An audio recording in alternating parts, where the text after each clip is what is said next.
Hello, everyone. Welcome. Uh, we have Justin and Jen from One and Fund with us as well. We're going to let a few people file in. Just make sure, give them a few minutes to make their way into the meeting.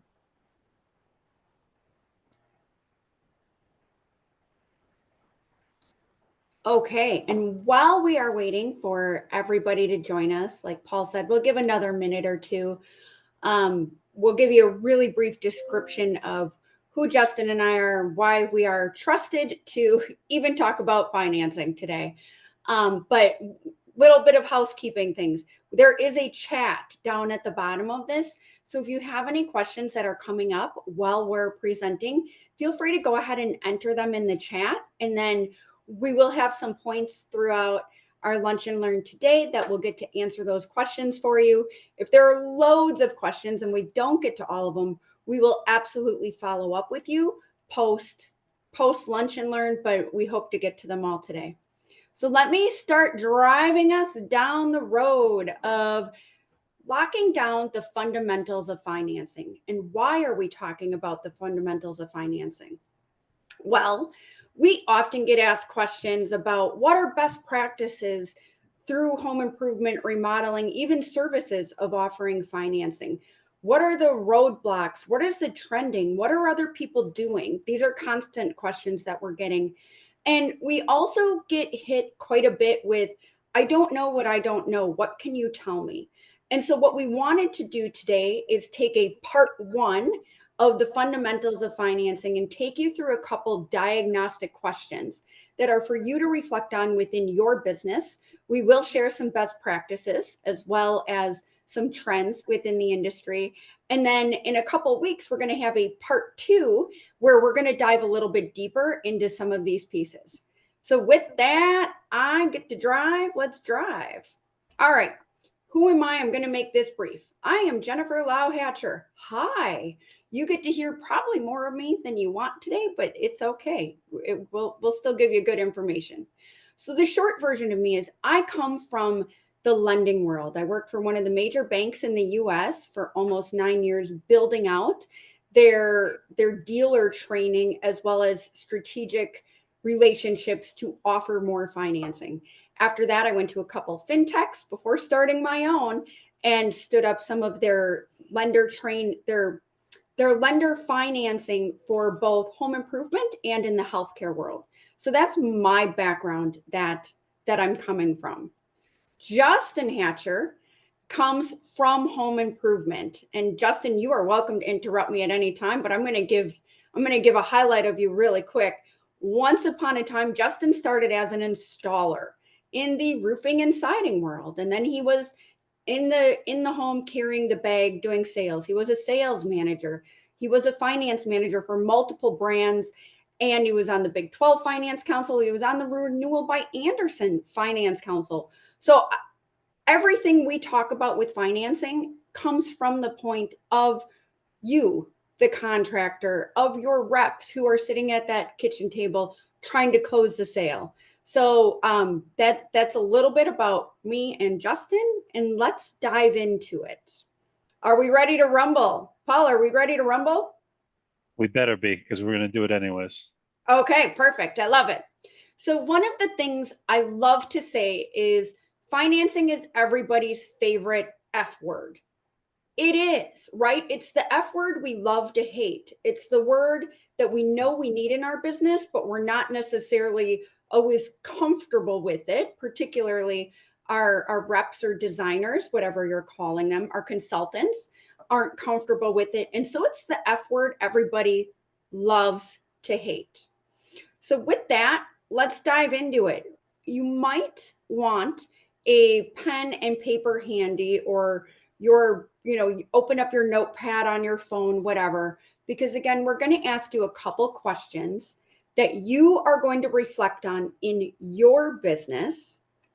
And then we're going to share some trends and best practices with them.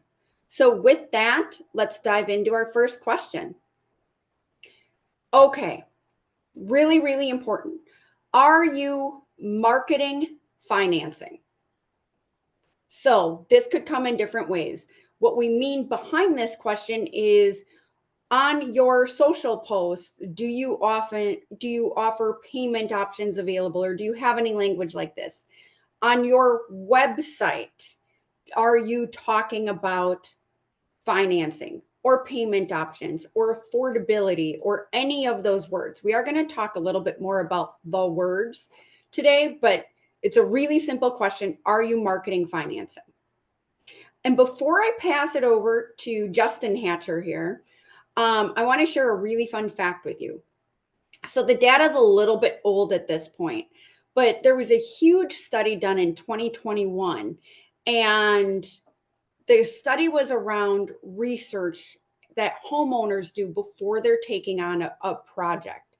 And this particular research was on projects that are typically $10,000 or more. So I want you to have those parameters, but the information behind it is really important. Over 60% of homeowners went online, that is the internet that we love and use today, and researched the companies before they called to set that appointment. So before they're even interacting with your call center or whoever you have answering your phones, before that form fill comes out, which is coming through your website, they are looking on your website for not only the product, but also payments and affordability. And another piece of information to know related to that was, of that approximately 61-ish percent, over 70% of those were researching 3 or more companies. So we want to put it on our website any way, shape, or form. There are actually compliant ways. We can talk about that another way. So I don't mean any way, shape, or form, but compliantly, we want to have it on our website that we are offering financing or payment options of some sort. I'm going to save my marketing lecture for another day because that could be a whole lunch and learn on itself. But Justin, do you want to talk about some of the other reasons about why contractors may want to talk about financing on their website? Absolutely. And I would love to be a part of a compliance and marketing lunch and learn. That would be the joy of my life. But in all seriousness, thanks for joining everybody. Uh, Great to explain these awesome topics with you. So when it comes to marketing and financing, there's going to be two things that you're going to get out of this. The first is you're going to get more leads and more opportunities when you advertise financing. So what I mean by that is a lot of the larger companies I worked for in the past, I think every advertisement we did was a 12-month deferred interest with a deferred payment. So with that, you can play with the words on that, be like, hey, no payments or no payments until 2026, right? So that's going to trigger that psychology with that consumer. So they're going to want to pick up the phone like, oh, I've been thinking about this bathroom or this roof. Now I'm going to do it now because I don't have to pay for it for a whole year. So not only is financing going to help you close more deals and more opportunities, it's going to help you get more customers when you advertise for it. And if you don't want to offer a promotional product because maybe you think it's too expensive to offer, that's fine. You can still say, hey, you can get this project done for as little as $99 a month or $199, whatever product you sell, you can have a really low payment to get that phone to ring. So the key here is you're going to get more customers. The other key is it's going to allow you, if you're still selling in the home, or your sales reps that talk about financing earlier in that conversation. You'd be like, oh, hey, Jen, how did you find out about us? Oh, the Valpak ad? Perfect. Can you pull it out really quick? Oh, that has our great promotion of 12 months, no interest, no payments. Our customers love taking advantage of that right now. So you're dropping that seed earlier in the conversation. So when it comes time to the close, you're not bringing up financing to quote unquote save the deal. It's going to help set up for more success in the home. Thank you for that. So not only do we bring in more leads, but if I heard you correctly, we're actually going to close more sales. And did I hear higher tickets in there too? I think I No, might but have. I think you just took the words out of my mouth. I was going to say Okay. Sorry about that. Maybe that's coming later. Okay. But yes, all three of those things are true with mentioning financing in your marketing. Let's get to our next diagnostic question. Again, if you have questions, go ahead and answer them in the chat. because we're going to make sure to get to questions at the end of our diagnostic questions. All right, diagnostic number 2. This is one of my favorites, people. What % of homeowners in your appointments are offered financing, payment options, affordability? Again, the words here don't matter exactly. What does matter is what percentage of your homeowners are offered financing. I'm going to give you a second to think about that. And you might have to guess on this because you might not know exactly what's happening. But I trust you have a roundabout number in your head. Okay, Justin, I'm going to let you answer my favorite piece. Go for it. All right. Well, I'm going to pull the word that Jen was talking about earlier, is compliance. So if you offer financing to any of your customers, the answer here should be 100%, because you're not following truth in lending if you are not offering financing to every one of your customers. So think about that. If you offer it to one, you need to offer it to all. And even think about, I'm sure you're thinking to yourself, oh, all my customers pay cash, or, Mr. and Mrs. Jones told me they're going to pay cash for this project. Wait till you show them the price, and wait till they tell you they need to think about it, because all that's saying is they can't afford it. So let's step back. That's not where we're going down, but that's just to plant that seed. But if you're offering financing to one, you need and must offer it to all of your customers. Otherwise, you are not following truth in lending. And you can get Fair in a lot. lending. I'm sorry, fair. I'm an old mortgage guy. Truth in lending is just top of my mind. But you're not following fair lending. And you can get a big fine if you're not following the fair lending practices. What are the other detriments, Justin, to, obviously legal compliance is number one. You have to do it, period. But what are the other detriments to not offering the same options to every homeowner? You just mentioned cash customers. How many cash customers turned out not to be a cash customer? What else? Yeah, with that, when I was working for Tungeline Home Improvements, we were financing 75% of our jobs. And I would say more than half of those people said they were cash customers. But to your question, what's going to happen is, let's say, and this is a real thing that does happen. Let's say you sell a homeowner this product with this promotion. And then let's say they were so happy they told their neighbor about that. And that customer maybe said they were a cash customer, but you didn't offer them that payment option or that promotional option. That could lead to a very upset customer, create FUD with that customer. And that also could, get you in trouble with the fair lending, but also could lead to bad reviews. And bad reviews can ruin your business. So think about that. So for one simple thing, for not doing it, it could have a domino effect on your business and affect your ability to actually scale your business and maybe put you out of business if you get enough bad reviews. Thank you for calling that out. And you said something that I want to layer on before I jump on to the next screen we have to share, which is, you mentioned that the company you worked at financed about 75% of your jobs. I know that some people are hearing that number and they're like, what? That's crazy. The reality is, industry best practice, here we go. Here's another data point for you. Industry best practice is to finance 65% or more of your jobs. And some of those bigger companies out there do have very specific metrics on this, that they are working on getting their entire portfolio financing X amount % of the job. So obviously we don't want to lose business that way, but it's also a best practice. All right, are we ready to move on? I had mentioned that, this isn't the one I wanted. So, but mentioning finance, Justin, why don't you talk us through this really quickly? Yes. Because I had mentioned ticket size as well.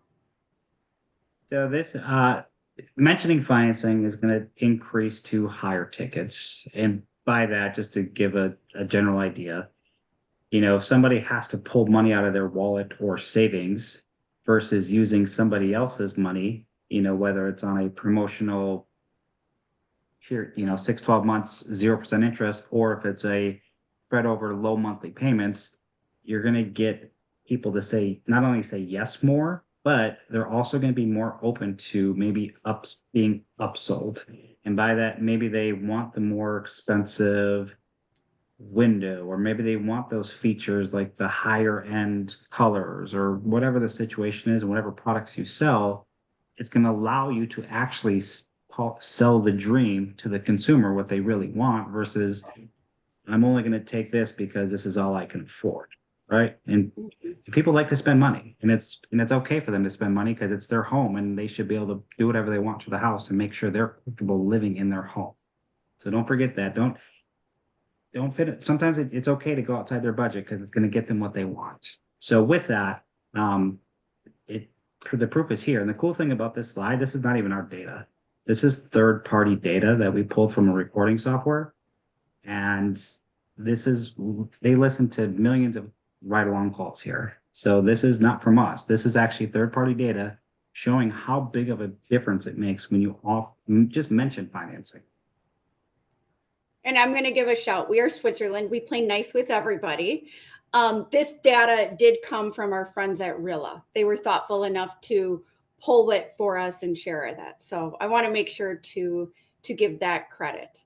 And when you're thinking about this too, not only is it those upgrades in the product, but if they're going to have somebody in their home, of course they want more windows, or of course they want another surface done. All of those wonderful things. Are we ready for diagnostic number 3? All right, here she comes. Oh, I knew there was average ticket here. All right, keep talking average ticket with the words. So Jen mentioned earlier that, there's a lot of names you can call financing, right? Going back to her favorite F word, financing. There was I don't know when it was, but in the last 10 years, there was a taboo in the home improvement space regarding the word financing. So there were some cute names, but, like, hey, Mr. and Miss Jones, we're going to get you down the path to affordability. We're going to offer you some flexible payment options. This is your overall monthly investment. These are payment options. Those are all great. And at the end of the day, they all mean the same thing, right? And this is once again from Rilla. This is a really interesting slide. At the end of the day, there's not a huge difference. There's a slight jump in the average ticket when it comes to the word flexibility, but they're all relatively the same as far as what your average ticket is to relating to the words, right? So my biggest takeaway here is what I would like everybody to take away.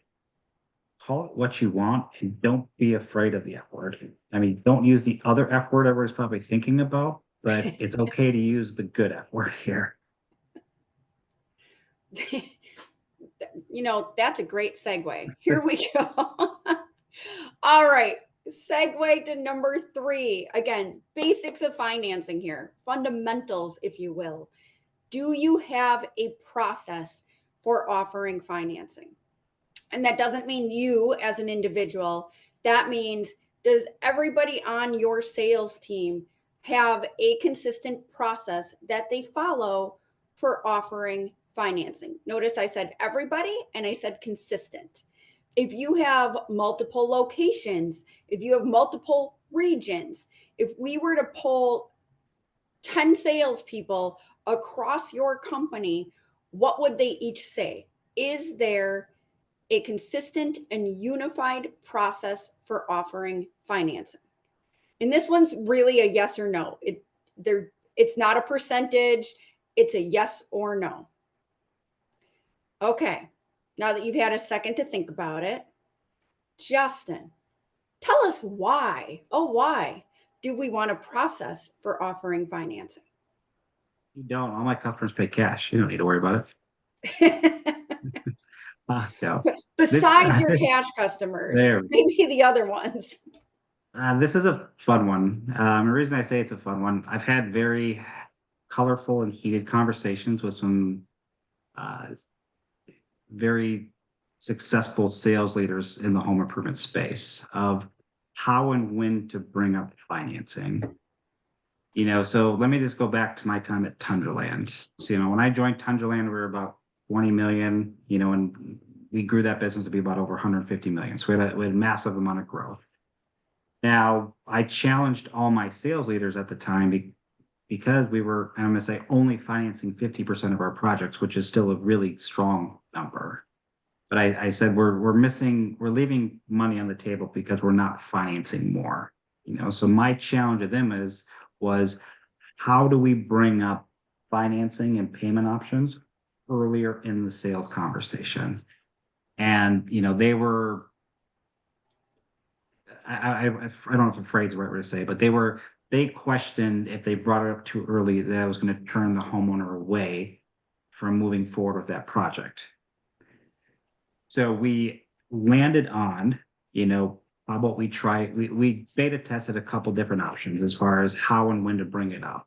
So oddly enough, we landed on bringing it up a little bit earlier in the process, and in a very short amount of time, not only did our closing percentage go up by 10%, our financing amount went up by 20 points, which was massive. And it added a lot of profitability to our company, and it made our sales reps happy, it made our consumers happy, it made our marketing department happier because they had more money to spend on marketing. It was an overall win just by having a process of, hey, we're going to bring it up here in that conversation every time with every consumer. So we're super consistent with that process. Nice. I wish there was some third-party data to verify what you're saying.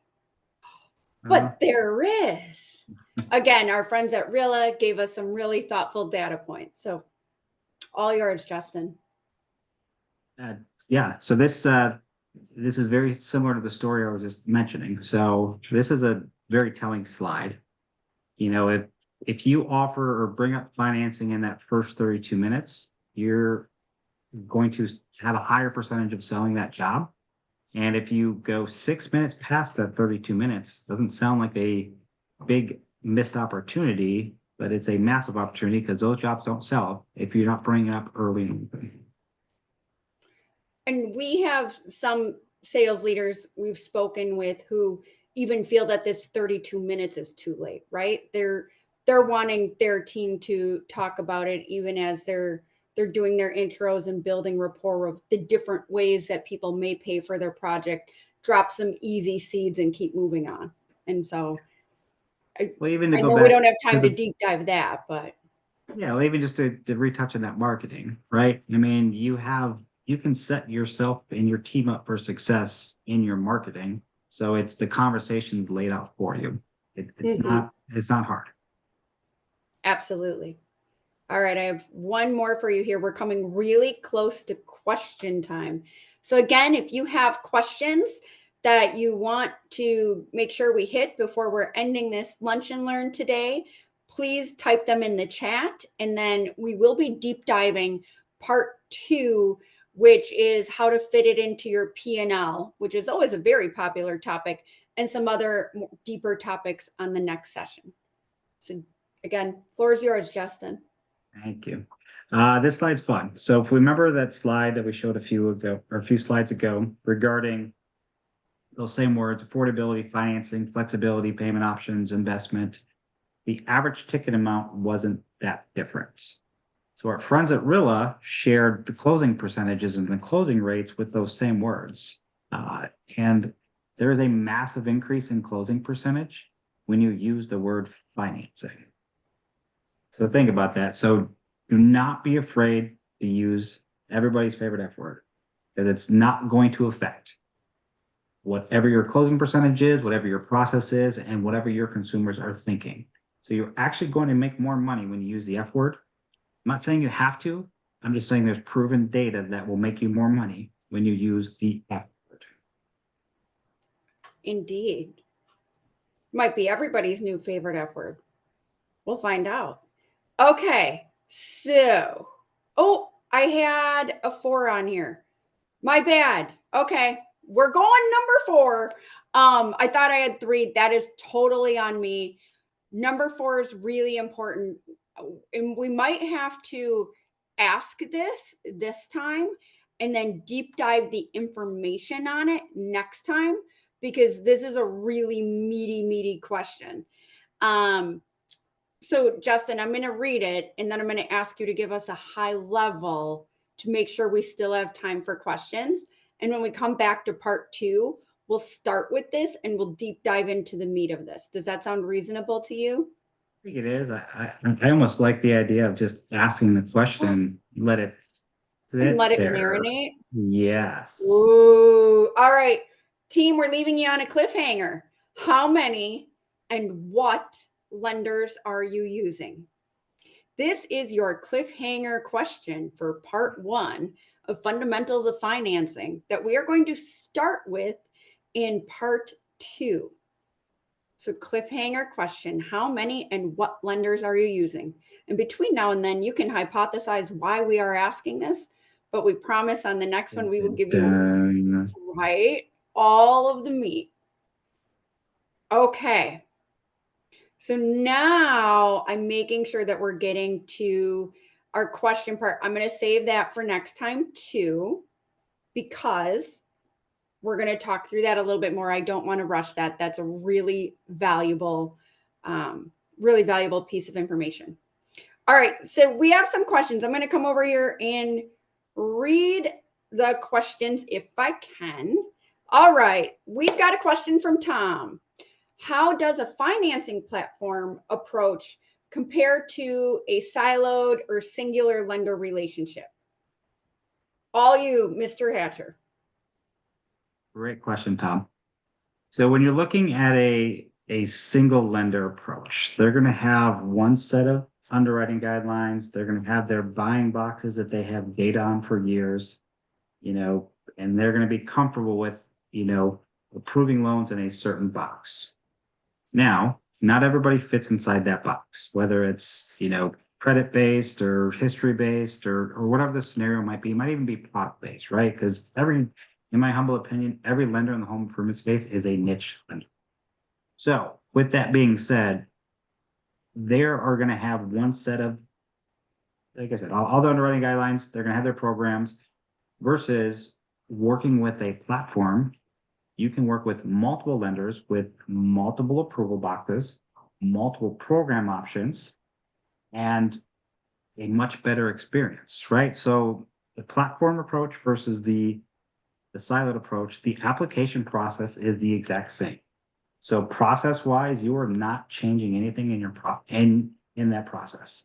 What's going to change is the amount of approvals you get, the amount of options you have, and it's going to be more cost effective for you, and it will make you more money by using a platform versus using one lender, because you're going to maximize your approvals and the margins you pay on those deals.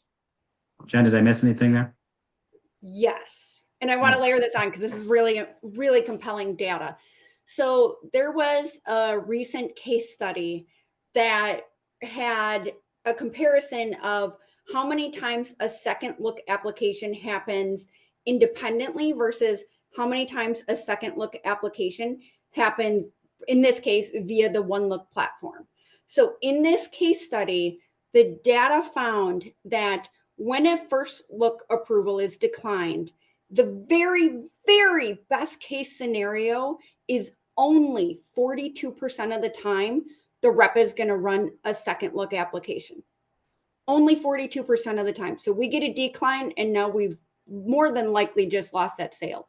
Only the best reps were running that second look application. Whereas on the platform, in this case, the One Look platform, every application gets a second look 100% of the time. The One Look platform does have a proprietary patent pending process that makes sure each application has the best chance of approval. So I think that's a really compelling data piece is our reps might tell us like, oh yeah, I tried everything. I ran second look, but the data doesn't show that. It's only happening 42% of the time, which means 58% of those applications are, again, likely lost. or converting to paying a different way. We're reducing the project. We're, you start to go down that process of just a terrible customer experience, and quite honestly, a terrible experience for the rep as well, as they're desperately trying to salvage this sale. Did I miss anything? No, what I was going to layer on, you nailed it home. So that was great. So. Okay. Okay. So Gwen, thank you for answering our lingering number 4. Again, when we start the next Lunch and Learn, we are going to start with that. But Justin, I am gonna I'm not sure if everybody can see it. So Gwen, I can see your answer. We will make sure again to start with number 4 next time. And we definitely have some great information for you. We are very familiar with all of those companies listed. All right, Tom. Ooh, Tom might be like my new best friend. You get a gold star today, Tom. Tom's question is One Look available in one click, and how do we get started? Tom, again, you might be my new bestie. Justin, I'm going to lob this one over to you to answer. Yes. That is, we are all very super excited about the coming together of One Click and One in Fund. Our teams are super aligned, and we can't wait to help contractors win more at the point of sale. It's going to be amazing. So yes, we are integrating as we speak. So it's going to be a very seamless integration between the two platforms. So just like today, you use the amazing One Click platform. You build, you estimate. We have some other cool things coming that we will share shortly. Once that consumer is ready to sign the contract and move forward with the financing, you'll be able to access our One Look platform. The information that's already in OCC will transfer over to the One Click or the One Look platform. So it's you only have to ask a few pieces of data. So it'll be a very quick application to get your approvals and move everything along. What if I want to start today? Can I start today? You can. There's that beautiful QR code in the bottom left. So take out your phone, take the camera out, schedule time with our team. We'll ask you a few basic questions just to understand your business better. Make sure we're both a good fit. We can help you grow your business.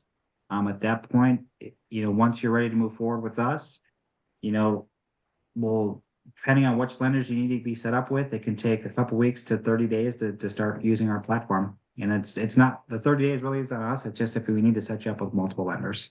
And once you're set up with the lenders, we'll train your management team first, just to make sure they understand how the platform works. And then we'll train your reps, or we can train you to train your reps. We can be involved as much as or little as you want us to be. So what you're saying is it's a really easy process. You're going to guide me and or hold my hand and or do the heavy lifting for me as much as I want. And it's a singular process for my reps on the front end and my admin team on the back end. Did I hear that right? I didn't mention that, but now that you do, you are correct with that statement. Okay. So it's one platform to do both your front end processing and processing all your payments on the back end. So you don't have to use all those different lender portals, remember all those passwords, all the different things. There's a one-stop place to go. Wow, that sounds really amazing. All right, I'm going to stop us there. I know we want to be thoughtful of everybody's precious time, and thank you for making the time to join us today. The last question we got was, will we get a recording? And the answer is yes. The team will send out a recording via email. Again, if you have any additional questions, comments, concerns, can't wait until next time, and want to get them out there, scan that QR code, reach out to your team member you work with the most, and we're more than happy to answer them. We're excited to be here with you, and we cannot wait to deep dive financing, fundamentals, the big gory stuff on the next Lunch and Learn. Thank you for joining us today. Appreciate it. Thank you.